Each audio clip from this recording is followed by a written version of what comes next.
Hello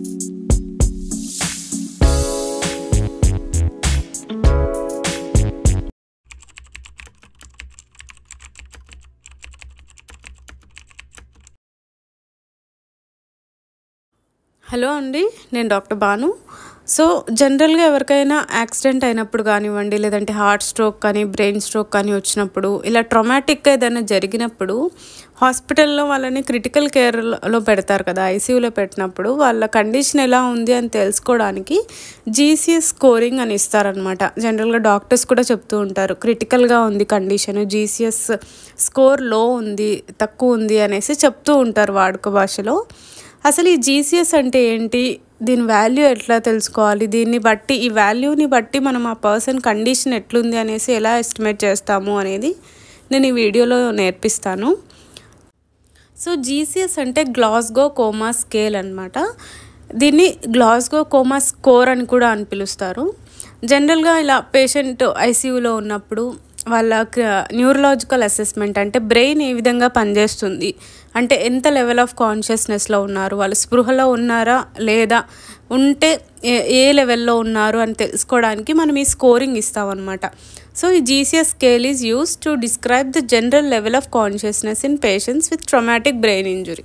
ఇట్లా ఏదైనా బ్రెయిన్కి డ్యామేజ్ అయినప్పుడు కానీ, స్ట్రోక్ వచ్చినప్పుడు కానీ, హార్ట్కి స్ట్రోక్ వచ్చినప్పుడు కానీ, యాక్సిడెంట్స్ అయినప్పుడు కానీ, ఇలా సడన్గా బ్రెయిన్ అనేది ఫంక్షనింగ్ స్టాప్ చేసేస్తుంది కదా, కాన్షియస్నెస్లో ఉండరు. అలాంటి వాళ్ళు ఏ లెవెల్ ఆఫ్ కాన్షియస్నెస్లో ఉన్నారు అని తెలుసుకోవడానికి జీసీఎస్ స్కోరింగ్ అనేది ఇస్తామన్నమాట. సో ఈ జీసీఎస్ అనేది 1974లోనే న్యూరో సర్జరీ ప్రొఫెసర్స్ ఉంటారు కదా, టెస్డేల్ అండ్ జెనెట్ అనేసి, వాళ్ళిద్దరూ ప్రపోజ్ చేశారనమాట. అప్పటి నుంచి ఈ జీసీఎస్ స్కోరింగ్ని ఈ హాస్పిటల్స్లో కానీ ఎక్కడైనా ఈ హెల్త్ కేర్ సిస్టమ్స్లో ఫాలో అవుతూ రావడం జరుగుతుంది. మీరు ఎప్పుడైనా గమనించినట్టయితే హాస్పిటల్లో ఇప్పుడు ఇలా పేషెంట్ ఎవరైనా ఐసీయూలో ఉన్నప్పుడు డాక్టర్స్ చెప్తూ ఉంటారనమాట, లేదంటే వాళ్ళ రిపోర్ట్స్లో అయినా రాసి ఉంటారు జీసీఎస్ స్కోరింగ్ అనేసి. సో ఈ జీసీఎస్ స్కోరింగ్ నెక్స్ట్ టైం ఎప్పుడైనా మీరు హాస్పిటల్కి వెళ్ళినప్పుడు కానీ ఈ జీసీఎస్ అనేది గమనించండి. ఈ జీసీఎస్ స్కోరింగ్ అనేది మనం నంబర్స్లో ఇస్తాము.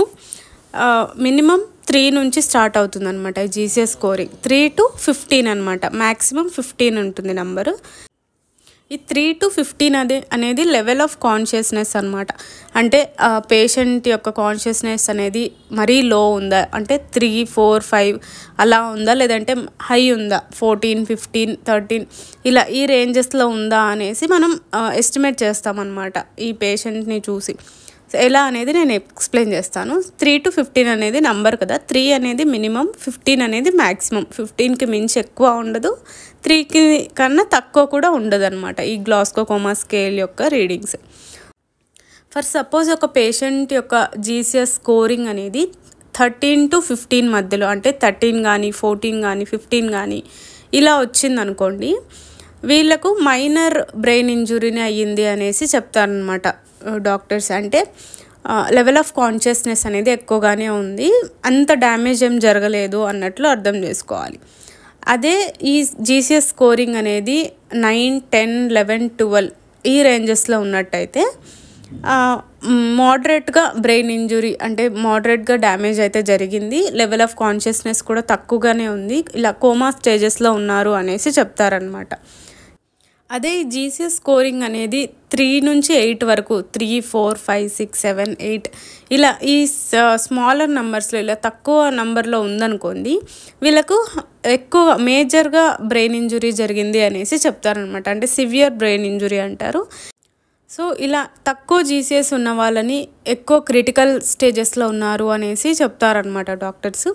So higher the GCS score indicates greater level of consciousness. ఈ జీసీఎస్ స్కోర్ అనేది నంబర్ ఎప్పుడైతే పెరుగుతుందో లెవెల్ ఆఫ్ కాన్షియస్నెస్ కూడా పెరుగుతుంది అనమాట. అంటే ఈ జీసీఎస్ స్కోర్ అనేది చేంజ్ అవుతూ కూడా వస్తుంది. ఒకసారి 11 ఉంటుంది, ఇంకా ఇంప్రూవ్మెంట్ ఉందనుకోండి 13 అవుతుంది, 14 అవుతుంది, అలా అనమాట. సో డాక్టర్స్ చూసి కూడా ఇంప్రూవ్ అవుతున్నారు పేషెంట్, తన బ్రెయిన్ కండిషన్ ఇంప్రూవ్ అవుతుంది అనేసి ఎక్స్ప్లెయిన్ చేస్తారనమాట దీన్ని బట్టి. సో దీన్ని ఎలా క్యాలిక్యులేట్ చేస్తారు ఈ జీసీఎస్ని, గ్లాస్గో కోమా స్కేల్ని అంటే దీనికి 3 కాంపోనెంట్స్ ఉంటాయి. ఒకటి ఐ ఓపెనింగ్ రెస్పాన్స్ అనమాట. అంటే కళ్ళు తెరిచే విధానం బట్టి మనం ర్యాంకింగ్ ఇస్తామన్నమాట. ఇంకొకటి వర్బల్ రెస్పాన్స్, వాళ్ళు మాట్లాడే విధానంని బట్టి, అంటే వీళ్ళు మాట్లాడే స్టేజ్లో ఉన్నారా లేదా అనే దాన్ని బట్టి మనం ర్యాంకింగ్ అనేది ఇస్తాం. ఇంకొకటి మోటార్ రెస్పాన్స్ అనమాట. అంటే కాళ్ళు చేతులు కదిలించడం కానీ, మనం పెయిన్ ఇట్లా నొప్పి కలిగించినప్పుడు గిచ్చినప్పుడు కానీ దానికి రెస్పాండ్ అవ్వడం కానీ, ఇవన్నీ కూడా మోటార్ రెస్పాన్సెస్లో వస్తాయి. మనం దీనన్నిటినీ వాళ్ళు ఎలా రెస్పాండ్ అవుతున్నారు అనే దాన్ని చూసి మనం ర్యాంకింగ్స్ అనేవి ఇస్తామన్నమాట. ఈ ఐ ఓపెనింగ్ రెస్పాన్స్ని ఈగా ఇండికేట్ చేస్తాము, వర్బల్ రెస్పాన్స్ని అంటే మాట్లాడే విధానంని వీతో ఇండికేట్ చేస్తాము, అండ్ మోటార్ రెస్పాన్స్ని అయితే ఎంతో ఇండికేట్ చేస్తామన్నమాట. సో ఈ గ్లాస్గో కోమా స్కేల్ మీరు ఎక్కడైతే చూస్తారో అక్కడ మీకు ఈవిఎం అనే లెటర్స్ కనిపిస్తాయి. సో దానికి అర్థం ఇదే, ఐ ఓపెనింగ్, వర్బల్ రెస్పాన్స్ ఎలా ఉంది, మోటార్ రెస్పాన్స్ ఎలా ఉంది. సో ఈవిఎంకి రేంజెస్ ఉంటాయి అన్నమాట. అంటే నేను ఇప్పుడు ఎక్స్ప్లెయిన్ చేస్తాను. ఈలో మరి సబ్ కేటగిరీస్ ఉంటాయి, ర్యాంకింగ్స్ ఉంటాయి అన్నమాట. ఈ ఐ ఓపెనింగ్కి ఏ ర్యాంక్ ఇస్తున్నాము, వర్బల్కి ఎన్ని ర్యాంక్స్ ఇస్తున్నాము, మోటార్కి అదే నంబర్ ఎంత ఇస్తున్నాము అనేది బట్టి ర్యాంకింగ్స్ అనేవి ఉంటాయి అన్నమాట. మనం మొత్తంగా ఈ మూడింటిని కలిపి క్యాలిక్యులేట్ చేస్తేనే మనకు ఈ జీసీఎస్ స్కోర్ అనేది వస్తుంది. సో మొత్తంని మూడింటిని కలిపి యాడ్ చేయాలన్నమాట. సో ఫర్ సపోజ్ ఈ ఐ మూమెంట్స్ చూసుకుందాం. ఐ ఓపెనింగ్ రెస్పాన్సెస్లో ఫస్ట్ మనం పేషెంట్ దగ్గరికి వెళ్ళగానే తను స్పాంటేనియస్గానే కళ్ళు తెరిచాడు అనుకోండి, వాళ్ళకి 4 ఇస్తామన్నమాట పాయింట్స్ ర్యాంకింగ్. లేదు వాళ్ళు కళ్ళు తెరవలేదు, మనం పిలిచినప్పుడు, వాళ్ళు పేరు పిలిచినప్పుడు కానీ లేదంటే ఏదైనా సౌండ్ చేసినప్పుడు కానీ అప్పుడు కళ్ళు తెరిచారనుకోండి, వాళ్ళకి 3 ఇస్తామన్నమాట. అలానే ఇంకొంతమంది ఉంటారు, వాళ్ళని మనం పిలిచినా కూడా కళ్ళు తెరవరు అనమాట. అలాంటి వాళ్ళకి ఏం చేస్తామంటే ఏదైనా పెన్ను కానీ ఇలా పెన్సిల్ కానీ ఏదైనా తీసుకొని వాళ్ళ నెయిల్ బెడ్ మీద, ఫింగర్స్ నెయిల్స్ ఉంటాయి కదా, వాటి మీద ఇలా పడుకోబెట్టి పెన్నుని మనం గట్టిగా నొక్కుతాం అనమాట. అలా పెయిన్ ఏదైనా స్టిమ్యులస్ ఇచ్చినప్పుడు వాళ్ళు కళ్ళు తెరిచారనుకోండి, అప్పుడు 2 అనేది ర్యాంకింగ్ ఇస్తామన్నమాట. ఒకవేళ ఇలా ఏం చేసినా కూడా వాళ్ళు రెస్పాండ్ అవ్వలేదు, కళ్ళు తెరవలేదు అనుకుంటే వాళ్ళకి 1 ఇస్తాం. 0 అనేది ఈ ఈవీఎంలో ఈ మూడిట్లో కూడా 0 అనేది ఉండదు, స్టార్టింగే 1 ఉంటుందన్నమాట. అసలు రెస్పాన్సే లేదు అనుకున్న వాళ్ళకి 1 ఇస్తారు. ఇలా పెయిన్తో రెస్పాండ్ అవుతున్నారు అంటే 2 ఇస్తారు. స్పీచ్ ఏదైనా మనం పేరు పిలిచినప్పుడు కానీ ఏదైనా సౌండ్ చేసినప్పుడు కానీ అలా కళ్ళు తెరుస్తున్నట్టయితే 3 ఇస్తాము. అండ్ ఫైనల్గా వాళ్ళు సడన్గా వాళ్ళే స్పాంటేనియస్గా కళ్ళు తెరిచారు, మనం ఏం పిలవకుండానే అలర్ట్గా ఉన్నారు అన్నట్టయితే వాళ్ళకి 4 ఇస్తామన్నమాట. సో ఇలా ఈ 4, 3, 2, 1 ఇలా ఉంటుంది. అండ్ నెక్స్ట్ ఇక్కడ ఈ ఎన్టీ అనేసి కనిపిస్తుంది కదా లాస్ట్లో. ఆ ఎన్టీ అంటే ఏంటి అంటే నాట్ టెస్టబుల్ అనమాట. అంటే సపోజ్ ఎవరికైనా యాక్సిడెంట్ అయినప్పుడు వాళ్ళ ఫేస్కి కానీ కంటికి కానీ ఇట్లా బాగా డ్యామేజ్ అయ్యి అసలు కళ్ళు తెరవలేని పరిస్థితిలో ఉండి అలాంటి వాళ్ళకి కళ్ళు తెరవలేరు కాబట్టి వాళ్ళని నాట్ టెస్టబుల్ అంటారనమాట. అప్పుడు మనం ఈ ర్యాంకింగ్స్ 1, 2, 3, 4 ఇవ్వకుండా ఎన్టీ అనేది ఇస్తామన్నమాట. అంటే నాట్ టెస్టబుల్ అనేది ఇస్తాము. సో దాన్ని బట్టి జీసీఎస్ చదివే వాళ్ళకి తెలుస్తుంది అనమాట, ఈ కన్ను ఓపెనింగ్ అనేది టెస్ట్ చేయలేనంత విధంగా అక్కడ సిచ్యువేషన్ ఉంది అనేసి తెలుస్తుంది. అండ్ నెక్స్ట్ది వర్బల్ రెస్పాన్స్ అనమాట. ఇందాక ఐ రెస్పాన్స్ చూసాం కదా, ఇప్పుడు వర్బల్ రెస్పాన్స్ అంటే వాళ్ళు ఏ విధంగా మాట్లాడుతున్నారు అనే దాన్ని బట్టి మనం ఈ ర్యాంకింగ్స్ అనేవి ఇస్తాము. వి అంటే వర్బల్ రెస్పాన్స్ కదా.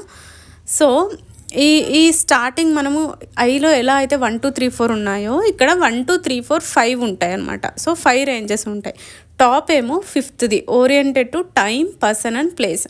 అంటే వాళ్ళు ఉన్న కండిషన్ ఎలా ఉంటుందంటే వాళ్ళు ఎక్కడున్నారు, ఆ టైం ఎంత, వాళ్ళు ఏ ప్లేస్లో ఉన్నారు, వాళ్ళ నేమ్ ఏంటి, ఇవన్నీ కూడా అంటే కొంచెం కాన్షియస్నెస్లోనే ఉంటారు, వాళ్ళు ఎక్కడున్నారో అదంతా కూడా తెలిసే ఉంటుందన్నమాట.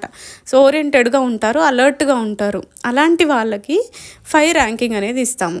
నెక్స్ట్ సెకండ్ది ఏంటి అంటే కొంచెం కన్ఫ్యూజన్ స్టేజ్లో ఉంటారనమాట. అసలు నేను ఎక్కడున్నాను తెలీదు, ఏంటి ఎక్కడున్నాను అనేసి కొంచెం కన్ఫ్యూజన్గా చూస్తూ ఉంటారు. సో అలాంటి వాళ్ళకి ఈ 4 అనే నంబర్ ఇస్తాం వర్బల్లో. అండ్ థర్డ్ నెంబర్ ఎప్పుడు ఇస్తాము అంటే ఇన్అప్రాపరేట్గా వర్డ్స్ వాడుతున్నప్పుడు. మనం సపోజ్ మీ పేరు ఏంటి అని అడిగామనుకోండి, వాళ్ళు పేరు చెప్పకుండా ఏదేదో చెప్పడం కానీ, ఏదో వర్డ్స్ మాట్లాడడం కానీ, పిచ్చి పిచ్చిగా మాట్లాడడము ఇలా చేస్తూ ఉంటారనమాట. సో వాళ్ళకి వర్బల్ రెస్పాన్సెస్లో 3 ర్యాంకింగ్ అనేది ఇస్తాము. ఇంకొంతమంది ఎలా ఉంటారంటే అసలు వర్డ్స్ కూడా మాట్లాడరు, ఏదో పిచ్చిగా సౌండ్స్ చేస్తూ ఉంటారు, అసలు మాటలే సరిగ్గా రాకుండా ఏదేదో సౌండ్స్ చేస్తూ ఉంటారు. అలాంటి వాళ్ళకి 2 ర్యాంకింగ్ ఇస్తామన్నమాట. సో ఈ మీకు పైనుంచి చూసినట్టయితే అలర్ట్గా ఉన్న వాళ్ళకి పైన 5 కానీ, నెక్స్ట్ కన్ఫ్యూజన్లో ఉంటే 4 కానీ అలా ఇస్తూ వస్తాం. ఏదో తిక్కగా మాట్లాడుతూ ఉన్నట్టయితే 3 ఇస్తాము అంటే నంబరు. అండ్ ఇంకొకటి ఏదైనా సౌండ్స్ చేస్తున్నట్లయితే 2 ఇస్తాము. అసలు ఏ రెస్పాన్సే లేదు, మీరు పేరేంటి, ఎక్కడున్నారు, ఏంటి అని ఏం అడిగినా కానీ అసలు రెస్పాన్సే లేదనుకోండి వాళ్ళ నోటి నుంచి, అప్పుడు మనం 1 ఇస్తామన్నమాట. సో ఎలాంటి రెస్పాన్స్ లేకపోతే 1 ర్యాంకింగ్ అనేది ఇస్తాం. సో ఇలా వర్బల్ రెస్పాన్స్లో 1 2 3 4 5 ర్యాంకింగ్స్ అనేవి ఉంటాయి. ఇందాక చూసినప్పుడు ఐ మూమెంట్స్ చూసాం కదా, అందులో 1 2 3 4 మాత్రమే ఉంటాయి అన్నమాట. సో ఈ 5 రెస్పాన్సెస్ కాకుండా ఇంకొకటి ఏంటి, ఎన్టీ అని చెప్పాను కదా, అది ఎప్పుడు వర్తిస్తుంది అంటే సపోజ్ ఒక పేషెంట్కి క్రిటికల్ కేర్లో ఉన్నప్పుడు ఇంట్యుబేషన్ చేస్తారు కదా నార్మల్గా, ఊపిరి పీల్చుకోవడం కూడా ఇబ్బందిగా ఉన్నప్పుడు, చాలా క్రిటికల్గా ఉన్నట్లయితే ఇంట్యుబేట్ చేస్తారనమాట, వెంటిలేటర్ మీద పెడతారు.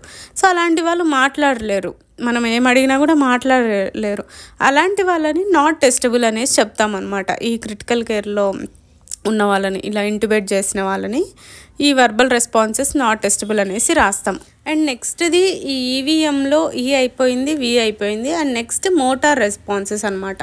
సో మోటార్ రెస్పాన్సెస్ అంటే మనకు చేతులు ఎలా కదిలిస్తున్నారు, మనం చెప్పినవి వింటున్నారా, సపోజ్ ఇప్పుడు చేతి ముడుచుకోండి అంటే ముడుచుకుంటున్నారా, చేతులు చాపండి అంటే చాపుతున్నారా, ఇలా మోటార్ రెస్పాన్సెస్, కాళ్ళు ముడుచుకోవడం కానీ ఏదైనా కానీ మనం చెప్పడం, మనం ఏదైతే కమాండ్ ఇస్తున్నామో దాన్ని పాటిస్తున్నారా లేదా అనేసి చూస్తామన్నమాట ఈ మోటార్ రెస్పాన్సెస్లో. సో ఇందులో 1 2 3 4 5 6 ర్యాంకింగ్స్ అనేవి ఉంటాయి. 6th హైయెస్ట్ అనమాట. అంటే మనం ఏం చెప్పితే అది, ఇలా కళ్ళు మూసుకోండి అంటే మూయడం కానీ, నాలుక బయట పెట్టండి అంటే అలా పెట్టడం కానీ, చేతులు చాపండి అంటే చాపడము, ఇలా మనం ఏది చెప్తే అది చేసేటట్లయితే వాళ్ళకి మోటార్ రెస్పాన్సెస్లో 6 ర్యాంకింగ్స్ అనేది ఇస్తామన్నమాట, 6 నంబర్ అనేది ఇస్తాము. అండ్ నెక్స్ట్ది ఏంటంటే లొకలైజెస్ పెయిన్ అనమాట. అంటే వాళ్ళకి ఎక్కడ తగిలింది, ఎక్కడ పెయిన్ వస్తుంది, కరెక్ట్గా స్పాట్ ఏంటి అనేది వాళ్ళు చెప్పగలుగుతారు అనమాట. అంటే కాన్షియస్లోనే ఉంటారు, ఎక్కడ డ్యామేజ్ అయింది, ఎక్కడ నొప్పి వస్తుంది అనేసి అంతా బాగా చూపించగలుగుతారు అనమాట వాళ్ళ రెస్పాన్సెస్తో. సో అలాంటి వాళ్ళకి 5 నంబర్ అనేది ఇస్తాము. అండ్ ఇంకొకటి ఏంటంటే నెక్స్ట్ వాళ్ళు లొకలైజ్ చేయలేరు, కానీ మనము వాళ్ళ ఇంజురీ మీద కానీ, వాళ్ళకి ఎక్కడైతే దెబ్బ తగిలిందో అక్కడ మనం టచ్ చేసినప్పుడు కానీ వాళ్ళు ఫ్లెక్స్ చేస్తారనమాట. అంటే దగ్గరకు తీసుకుంటారు నొప్పి కలక్కోకుండా. సో అలాంటి వాళ్ళకి 4 అనే నంబర్ ఇస్తామన్నమాట.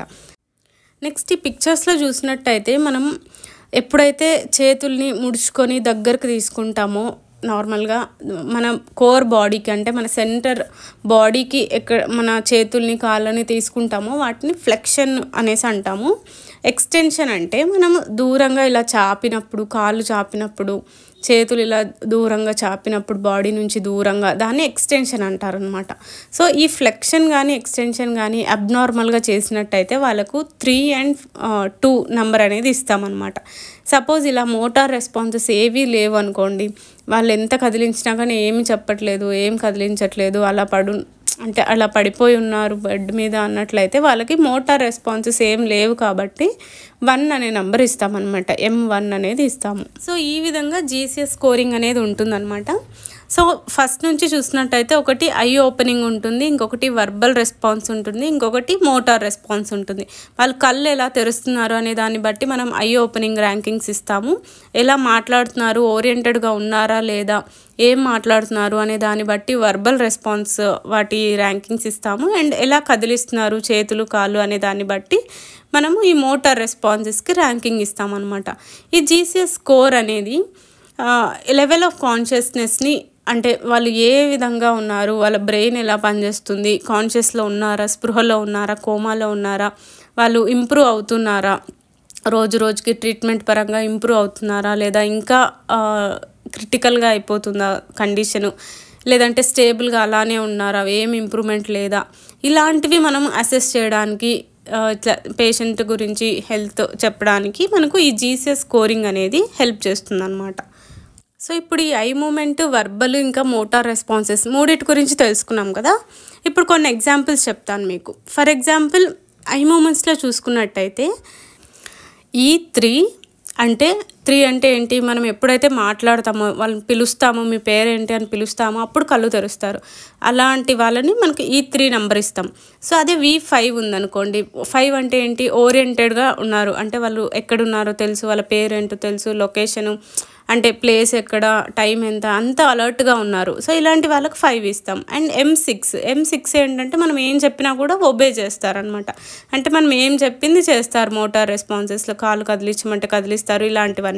అప్పుడు వీళ్ళ 3 కలిపినట్టయితే GCS అనేది 14 వస్తుంది. సో నేను ఇందాక చెప్పాను కదా స్టార్టింగ్లో 14, 15 ఆ రేంజ్లో ఉన్నట్టయితే నార్మల్, అంటే అంత డ్యామేజ్ ఏం జరగలేదు అనేసి. సో GCS స్కోర్ అనేది బాగుంది అనేసి చెప్తారు.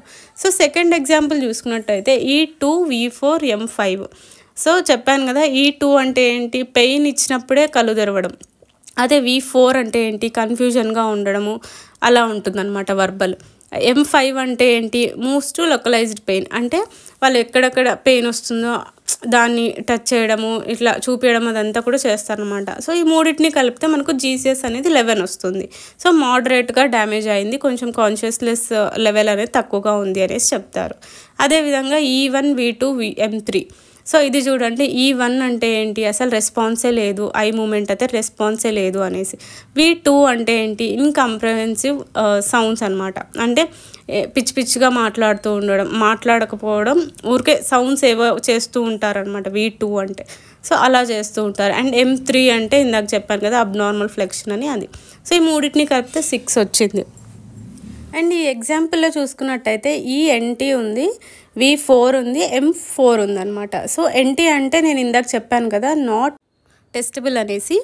సో ఈ GCS స్కోర్ ఈ కేసులో చూసుకున్నట్టయితే M4, V4 ఉంది కాబట్టి 8 వస్తుంది అనమాట. కానీ ఈ ఐ మూమెంట్స్ కూడా ఉన్నట్టయితే ఈ GCS స్కోర్ ఇంకొంచెం ఎక్కువ అయ్యేదన్నమాట.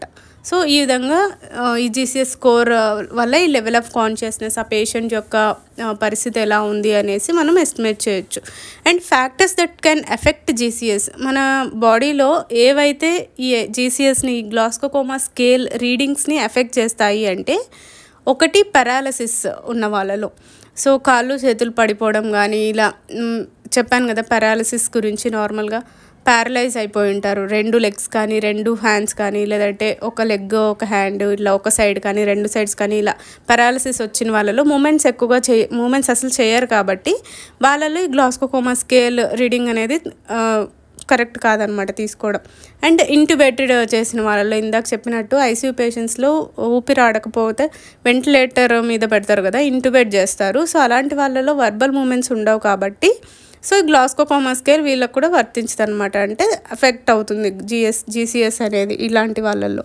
And injuries to the bones కానీ ఇట్లా ఎముకలు ఏమైనా ఇరిగినట్లయితే వాళ్ళు మూమెంట్స్ చేయలేరు, ఆ పెయిన్ అనేది కూడా సరిగ్గా చెప్పలేరు. అండ్ మనకు మోటార్ రెస్పాన్సెస్ అన్నీ కూడా తప్పుగా వస్తాయన్నమాట. సో అది కూడా ఎఫెక్ట్ చేస్తుంది. అండ్ స్వెల్లింగ్, ఇందాక చెప్పాను కదా, హెడ్ ఇంజురీస్ కానీ ఏదైనా ఫేస్ మీద ఇంజురీస్ అయినప్పుడు ఐస్ స్వెల్లింగ్ వచ్చి బాగా వాపు వచ్చి కళ్ళు కూడా తెరవలేని పరిస్థితిలో ఉంటారు. అలాంటి వాళ్ళలో ఐ మూమెంట్స్ కూడా మనం చూడలేము కాబట్టి సో వీళ్ళలో ఐ అనేది నాట్ టెస్టబుల్ ఉంటుందన్నమాట మూమెంట్స్. సో అలాంటి వాళ్ళు ఇవి కూడా ఈ GCS అనేది ఎఫెక్ట్ చేస్తుంది. అండ్ ఇంకొకటి సెడేషన్, ఈ మత్తులో ఉన్నప్పుడు, ఈ అనెస్థీషియాలో కానీ లేదంటే ఎనీ అదర్ ఆల్కహాల్ కానీ ఏదైనా కానీ ఇట్లా సెడేషన్లో ఉన్నప్పుడు బాడీ మూమెంట్స్ కూడా సరిగ్గా ఉండవు కాబట్టి ఇది సెడేషన్ అనేది కూడా ఎఫెక్ట్ చేస్తుంది అనమాట GCS స్కోరింగ్కి. అండ్ హియరింగ్ ప్రాబ్లం, మనం ఏం చెప్తున్నాము అనేసి వాళ్ళకి వినపడదు, ఇది చెవుడు ఉన్న వాళ్ళకి. సో వాళ్ళు రెస్పాన్స్ అనేది మనం చెప్పిన దానికి కరెక్ట్గా ఇవ్వలేరు అనమాట. సో అలాంటి వాళ్ళలో కూడా GCS అనేది ఎఫెక్ట్ అవుతుంది, కరెక్ట్గా రాదు. అండ్ మెంటల్ డెఫిసిట్స్ ఉన్న వాళ్ళు, లాంగ్వేజ్ ఇష్యూ ఉన్న వాళ్ళు, మెయిన్గా వేరే స్టేట్స్లో కానీ వేరే కంట్రీస్లో కానీ పోయినప్పుడు లాంగ్వేజ్ సరిగ్గా అర్థం కానప్పుడు డాక్టర్ ఏం చెప్తున్నారో అర్థం కాదు, వీళ్ళు వేరేగా రెస్పాన్స్ ఇస్తారనమాట. సో దాన్ని బట్టి కూడా GCS అనేది ఎఫెక్ట్ అవుతుంది. అలాంటి కండిషన్స్ అన్నీ కూడా గుర్తుంచుకోవాలి, వీటిలో GCS అనేది కరెక్ట్గా రాదు అనేసి. సో ఇది అండి ఇవాల్టి వీడియో. నెక్స్ట్ ఎప్పుడైనా మీరు క్రిటికల్ కేర్లో ఉన్న పేషెంట్స్ని చూసినప్పుడు కానీ వాళ్ళ రిపోర్ట్స్ చూసినప్పుడు కానీ జీసీఎస్ అనేది చదివినప్పుడు ఈ వీడియోలోని ఇన్ఫర్మేషన్ మీకు యూజ్ అవుతుంది అనుకుంటున్నాను. సో ఇంకొంతమందికి రీచ్ అవ్వడానికి ఈ వీడియో నచ్చితే మీరు లైక్ చేయండి, అలానే షేర్ చేయండి, వాళ్ళకు కూడా తెలుస్తుంది ఇన్ఫర్మేషన్. అండ్ ఇలాంటి కాంటెంట్ ఇంకా చూడాలనుకుంటే నా ఛానల్ని తప్పకుండా సబ్స్క్రైబ్ చేసుకోండి. Thank you.